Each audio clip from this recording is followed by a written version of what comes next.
The year was 1887, and the silence on Esther Hale's farm had a weight to it. It was a physical presence, as tangible as the dust that settled on the mantelpiece over the cold hearth, or the worn grain of the wooden table where she ate her meals alone. For 2 years, since her husband Arthur had been taken by a fever that burned through him like a prairie fire, the silence had been her most constant companion. It echoed in the empty space beside her in the bed, in the unused chair by the fire, and in the vast, unforgiving expanse of the Wyoming territory that stretched out from her porch in every direction. The land itself, with its sage-brushed hills and sky that was too big, too empty, seemed to hold its breath around her, mirroring the stillness in her own heart.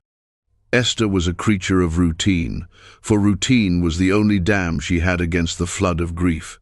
She rose before the sun painted the eastern sky in shades of bruised purple and soft rose. She milked the lone cow, fed the chickens, tended the small vegetable patch that was her concession to the future. Her movements were economical, stripped of any wasted energy, her face often set in a mask of stoic neutrality that hid the hollowness within. The people in the nearby town of Redemption saw a capable widow, strong and unbending. They did not see the woman who sometimes stood in the middle of the barn, her hand pressed against the splintered wood of Arthur's workbench, and allowed a single, hot tear to trace a path through the grime on her cheek before she wiped it away with a rough hand. They saw resilience, but it felt like resignation. Men like Garrett Shaw, the portly merchant who controlled most of the town's commerce and all of its gossip, saw an opportunity. He would approach her in his store, his voice slick with false sympathy, suggesting she sell the farmstead. "It's too much for a woman alone, Esther," he would say, his eyes lingering on the land he coveted. "A respectable widow belongs in town, where she can be cared for." His words were a cage disguised as a kindness, and every time she heard them, something cold and hard knotted in her stomach. She was 32 years old, and society was already trying to put her on a shelf, another dusty relic of a life that was over. Her trips to Redemption were infrequent necessities, fraught with the averted gazes and whispered pities of the townsfolk. She endured them with a quiet dignity she did not feel, her shopping list a shield against unwanted conversation. On a sweltering afternoon in late August, she guided her wagon down the town's dusty main street, her mind on flour and salt and the pressing need to get back to the solitude that, while lonely, was at least honest. But the street was not its usual sleepy self. A crowd had gathered in the open square before Shaw's Mercantile, a rough circle of farmers, ranch hands, and curious townspeople. Their energy was coarse and ugly, a mix of cruel excitement and morbid curiosity. Garrett Shaw stood on a crate, his face flushed with self-importance. Beside him stood 2 armed men, and between them a figure that made Esther's breath catch in her throat. It was a man, tall and powerfully built, his skin the rich, sun-darkened copper of the Navajo people. His hands were bound tightly in front of him with thick rope, and his feet were shackled. But the most brutal detail, the one that seemed to suck the air from the square, was the rough burlap sack that had been pulled down over his head, completely obscuring his face and tied off at the neck. He stood perfectly still, a statue of contained force amidst the jeering crowd. "Found wandering on Prescott land," Shaw bellowed, projecting his voice to the edges of the crowd. "A stray, a vagrant, but look at the shoulders on him, the strength in that back, wasted potential, I say." He poked the man's bicep with a condescending finger. The man did not flinch. "I've spoken with the marshal. Rather than let him rot in a cell, we're offering a public service. Any man in need of hard labor, of a strong back to break on his fields, can have him. A contract for 1 year's work. Let's start the bidding at $5. A wave of revulsion washed over Esther. This was not an auction of property, it was a spectacle of dehumanization. It was a performance designed to reinforce the power of men like Shaw and to turn a human being into a beast of burden. The crowd laughed. A rancher shouted, $2, can't see what you're buying with that sack on his head. Another offered $3, with a crude joke about what other uses the man might be put to. The bids were insults, meant to degrade the man on the crate further. Esther stood frozen at the edge of the crowd, her heart hammering against her ribs. She saw the absolute stillness of the bound man, and in it she recognized a mirror of her own frozen existence. But his stillness was not resignation. It felt like a tightly coiled spring, a storm held in check. She thought of the condescending pity she received, the attempts to manage her life, and saw it magnified 1,000 times in the coarse burlap sack and the thick ropes. An impulse, fierce and foreign, surged through her. It was a rebellion against the smirking face of Garrett Shaw, against the town's casual cruelty, against the silent, grieving woman she had become. $1, she said. Her voice was not loud, but it cut through the din like a shard of glass. The crowd fell silent, heads turned, eyes widening in disbelief as they located the source of the bid. A woman, the widow Hale. Garrett Shaw squinted, then a slow, incredulous smile spread across his face. "Esther, did you say something, dear lady?" She lifted her chin, her knuckles white where she gripped the handle of her basket. "I said $1. The crowd erupted in murmurs. It was an absurd bid, a woman's bid. It was an insult to the proceedings, too low to be serious. Shaw's amusement turned to irritation. He wanted a show of masculine dominance, a contest between landowners, not this interruption. He looked at the other men, but they were silent, staring at Esther. No one would bid against the grieving widow. It would be unseemly. Her absurd bid had impossibly won. Shaw's face soured. He had been outmaneuvered by a ghost. "Fine," he spat, the word dripping with contempt.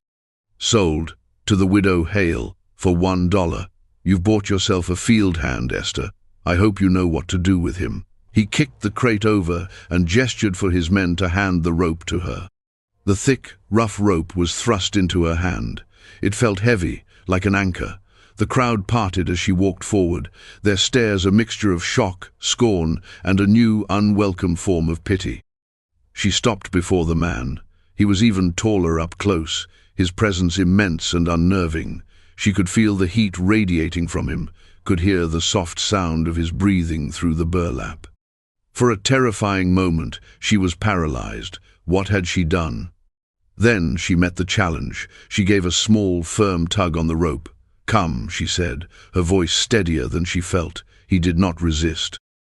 He followed her, his shackled feet making a soft, dragging sound in the dust, a rhythm of subjugation that echoed through the silent town as she led him toward her wagon. The journey back to the farm was a long mile of suffocating silence. The man sat in the back of the wagon, as still as he had been on the crate, while Esther's mind raced. She had not acted out of a need for a laborer. Her small farm did not require a man of his formidable strength. She had acted from a place she did not recognize in herself, a place of sudden, sharp-edged clarity. She had seen an injustice and, without thinking, had stepped into it. Now, the consequence of that act sat behind her, a towering, unknown man with a sack over his head. Fear, cold and sharp, pricked at her. He was a captive, a man stripped of his dignity. He could be filled with a rage as vast as the plains, and she had just brought him to her isolated home. When they arrived, the sun was beginning to dip below the horizon, setting the sky ablaze. The familiar landscape of her farm suddenly looked alien, charged with a new and volatile energy. She tethered the horse and walked to the back of the wagon. The man had not moved. "You can get down," she said softly. He swung his legs over the side and landed with a soft thud, the chains on his ankles clinking. Her first instinct was to offer him a dipper of water from the well. He was a living creature, and it was a hot day. She worked the pump, the familiar squeak, a jarringly normal sound in the tense air. She held the dipper out to him. He remained motionless for a long moment before he shuffled forward and, with his bound hands, awkwardly took it. She watched the way his throat worked under the rough burlap as he drank. The sack was the next thing. It was an obscenity. She could not have him on her farm, could not look at him, while he wore that mark of another man's cruelty. "I am going to take that off your head," she said, her voice trembling slightly. "I will not hurt you." She expected him to recoil, to resist. He did not. He stood utterly still as she reached up, her fingers fumbling with the rough knot at his neck. The burlap smelled of dust and sweat and something else, something like fear. She finally worked the knot free and, holding her breath, slowly lifted the sack away. The world seemed to stop. It was not love at first sight, not the foolish fancy of a lonely woman. It was something far more profound, something that struck her with the force of a physical blow. The face revealed was not the face of a savage or a beast. It was a face carved from the very earth around them, with strong cheekbones, a proud, straight nose, and a mouth that was set in a line of immense, unyielding endurance. But it was his eyes that undid her. They were dark and deep, and in their depths she saw a universe of pain, of loss, of fury, held so tightly in check it seemed to shimmer. He was not broken. He was captured, but he was fiercely, magnificently whole. In that one shattering moment, Esther Hale did not see a laborer or a problem or a danger. She saw a man whose soul was looking out at her from a prison of silence, and she felt an immediate, inexplicable kinship with the prisoner.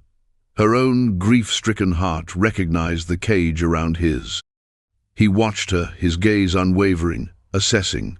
She saw the question in his eyes. Was she just another captor, a different kind of jailer?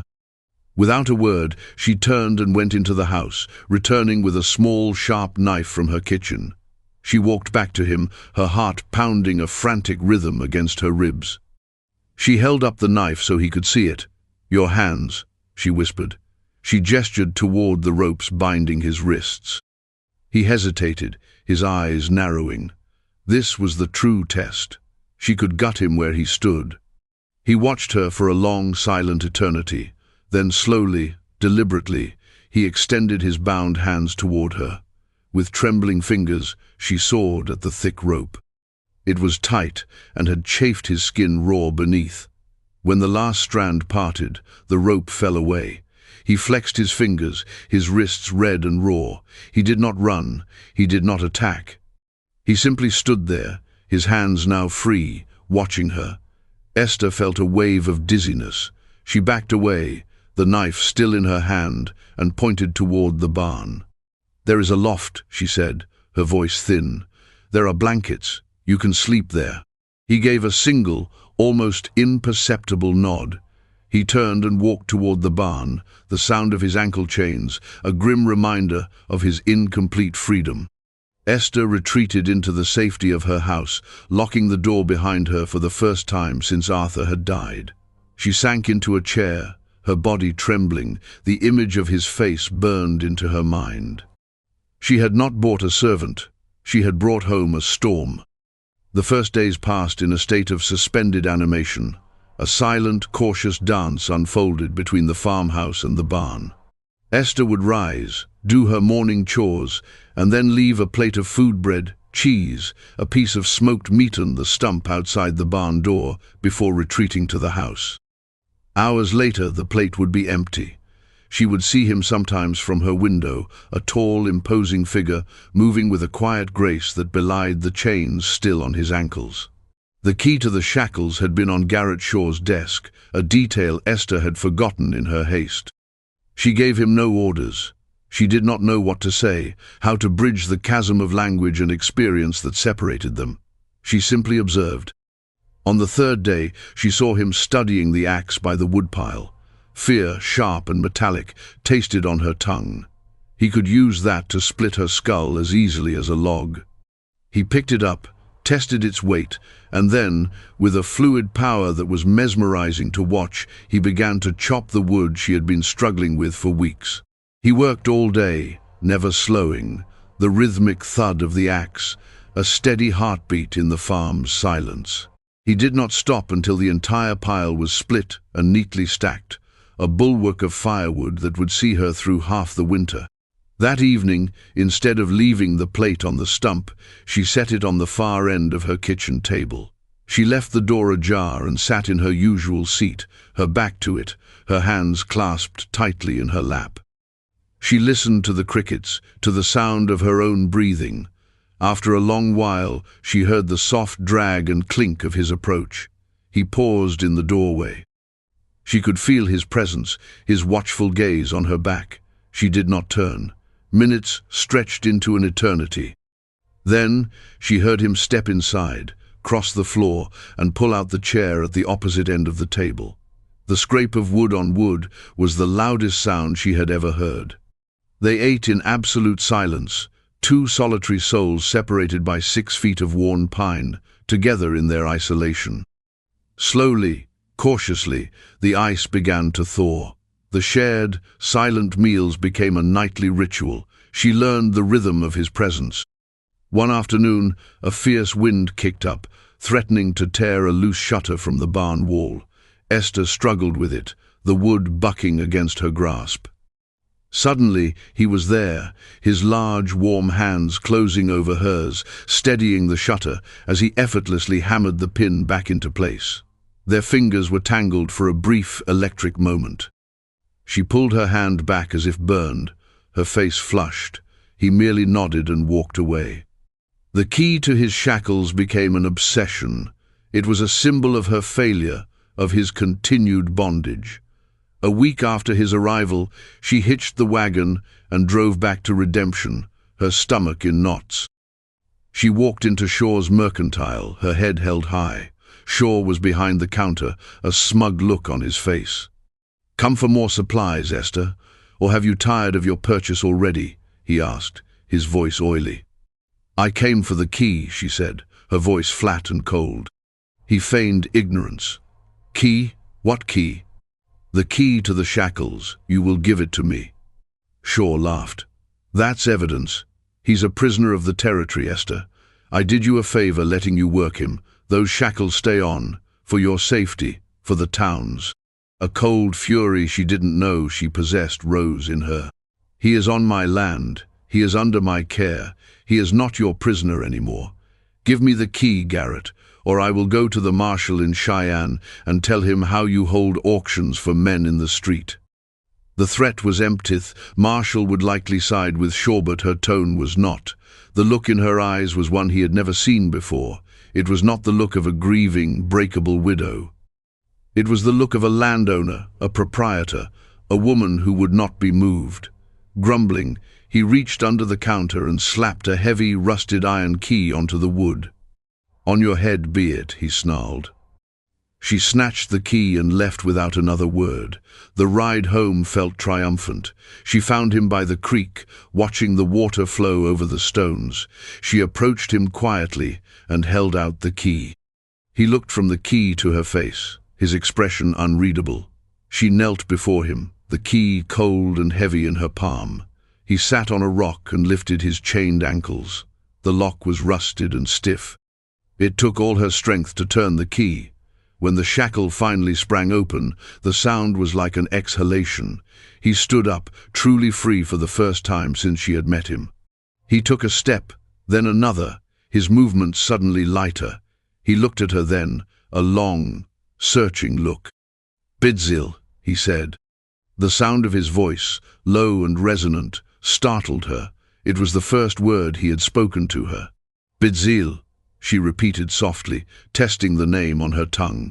"It means he is strong," he said, his English slow and deliberate, but clear. That night, he did not just eat, he spoke. He told her not of his capture, that wound was still too fresh, but of the land where he was from, a place of red rock canyons and turquoise skies. He spoke of sheep and stories carried on the wind. Esther, in turn, found herself speaking of Arthur, not of his death, but of his life. Of the way he had laughed, of his dream to build this farm into something that would last. She spoke of the silence he had left behind. In the flickering lamplight of her small kitchen, two worlds, two griefs, began to touch, to overlap. The farm began to change. It was no longer a place of static survival, but one of shared work and quiet growth. Bidziel had a knowledge of the land that felt ancient and intuitive.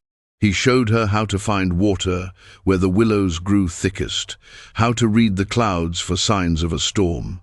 He repaired the sagging roof of the barn, his movements sure and efficient. In return, she taught him more English words, reading to him from Arthur's worn copy of Shakespeare, their laughter mixing in the small room when he tried to wrap his tongue around the strange, flowery language. A fragile sense of peace settled over them. Esther felt herself unfurling, like a plant turning toward the sun. The hollow space inside her was not gone, but it no longer echoed with despair. It was being filled with a new kind of quiet, a quiet of companionship, of shared presence.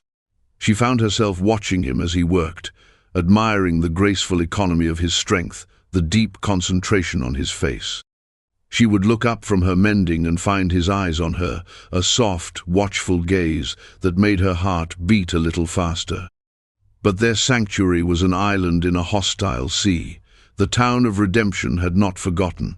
Their story had become a scandal, a dark rumor whispered over fences and in the pews on Sunday. The widow Hale was living with a savage. She was shamed or bewitched or had lost her mind to grief. Garrett Shaw stoked the flames, his pride wounded, his desire for her land now mingled with a venomous resentment. He saw her defiance as a threat to the town's rigid order. The threat materialized on a crisp October morning. Esther was in the chicken coop when she heard the sound of multiple horses approaching fast. Her blood ran cold. She stepped out to see 5 riders cresting the hill, Garrett Shaw in the lead. They were not paying a social call. They carried rifles across their saddles. Bidziel emerged from the barn, his face a mask of stone. He had heard them too. He moved to stand beside her, his presence a silent, solid wall. "Esther," Shaw called out, reining his horse to a stop a few yards away. His men fanned out behind him, their faces hard and grim. "We've come for the Navajo. The circuit judge is coming through next week. He'll want to know what happened to the prisoner." "He is not a prisoner," Esther said, her voice shaking but firm. She stepped slightly in front of Bidziel. "He is a free man, working on my land." "A free man?" Shaw scoffed, a cruel smile twisting his lips. "He's a menace. The women in town are scared. They say you're in danger. We've come to take him off your hands. For your own good." "I am in no danger from him," she shot back, her fear being burned away by a hot, protective rage. "The only danger I see is 5 armed men on my property, threatening a man who has done them no harm." "He is not a man, he is an Indian," one of the riders snarled. "And you're a disgrace, living out here with him." The words struck Esther, but they did not break her. She looked at Bidziel, at his proud, defiant stillness. She looked at the house she and Arthur had built, the land they had bled for. This was her home. He was part of it now. The thought was as clear and solid as the ground beneath her feet. "You are not welcome here, Garrett," she said, her voice ringing with an authority she had never known she possessed. "This is my property. Turn your horses around and leave now." Shaw's face darkened with fury. He had expected a frightened, hysterical woman. He had not expected this queen standing on her own soil. "We're not leaving without him," he said, dismounting. He started toward them, his men close behind. This was it, the moment the fragile peace would shatter. But Esther did not retreat. She stood her ground, her heart a wild drum in her chest. As Shaw advanced, Bidziel moved. He did not reach for a weapon. He simply took a step forward, placing himself between Esther and the approaching men. He did not speak. He did not have to. His sheer presence, his unshakable calm, his silent declaration that they would have to go through him to get to her, was more powerful than any threat. He was no longer a captive. He was a guardian. The sight of them, the small, fierce woman and the towering, immovable man, standing together as one, gave the riders pause. Their bluster began to fray at the edges. This was not going to be as simple as they thought. Seeing their hesitation, Esther made her move. She turned, strode briskly to the porch, and returned with Arthur's old hunting rifle. She did not point it at them. She held it cradled in her arms, a clear and final statement. "I will not say it again, Garrett," she said, her voice as cold as a winter morning. "Leave."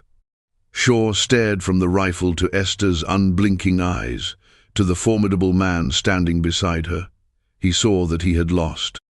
The story he would tell in town would be one of a crazed widow, but here, in the clear light of day, he was just a bully who had been faced down. With a curse, he turned and stomped back to his horse. "This isn't over," he spat. His men, looking relieved, mounted up and followed him, kicking up dust as they galloped away. Esther stood watching them go, the rifle heavy in her arms, her body trembling with the aftermath of adrenaline. The silence that descended was different from any that had come before. It was not empty. It was filled with the deep, resonant hum of a victory shared, a line drawn and held. She turned to Bidziel. He was looking at her, and for the first time she saw the walls in his eyes crumble completely. What lay behind them was not anger or pain, but a deep, overwhelming gratitude, and something more profound and tender respect that mirrored what she felt for him. She lowered the rifle, and he reached out, his hand gently covering hers on the warm wood of the stock. His touch was not a spark this time, it was a current, a connection that flowed between them, steady and strong.